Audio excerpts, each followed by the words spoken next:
మనకి రీసెంట్గా సుప్రీంకోర్టు వీధి కుక్కల గురించి ఒక ఆర్డర్ పాస్ చేసింది కదా. అయితే దీనికి సంబంధించి మరి సుప్రీంకోర్టుకి వ్యతిరేకంగా ఒక పిటిషన్ అయితే వేశారనమాట. సో దీంట్లో ఎంతమంది సుప్రీంకోర్టుకి వ్యతిరేకంగా సైన్లు చేశారు తెలుసా?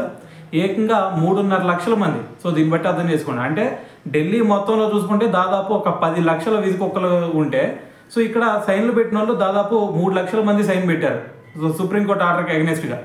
అయితే మరి అక్కడ ఎవరైతే ప్రజలు ఉన్నారో వాళ్ళందరూ కూడా ఒకటే చెప్తున్నారు. సో అవి వీధి కుక్కలు చూసుకుంటేనేమో 10 లక్షలు ఉన్నాయి కదా, మరి ఈ జనాభా చూసుకుంటేనేమో ఇది కుక్కల మీద ప్రేమ ఉన్న వాళ్ళు చూసుకుంటేమో ఒక 3.5 లక్షల మంది దాకా ఉన్నారు.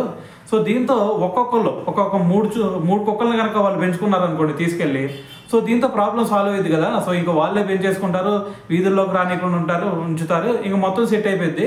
సో మరి దీనికి గందరగోళం ఇదంతా చేయడం ఎందుకు అని చెప్పేసి చాలా మంది కూడా దీని గురించి మాట్లాడుతూ ఉన్నారనమాట. సో అంతే కదా, ఇప్పుడు వాళ్ళకి ఏదైతే ప్రేమ ఉందో సుప్రీంకోర్టు ఏం చేస్తుంది, సో వీటి వల్ల ఎవరైతే ప్రజలు ఉన్నారో వాళ్ళకి ఇబ్బంది అవుతుందని చెప్పేసి దూరంగా తీసుకెళ్ళి పెంచమని చెప్తుంది. సో మరి అది వీళ్ళు యాక్సెప్ట్ చేయట్లేదు.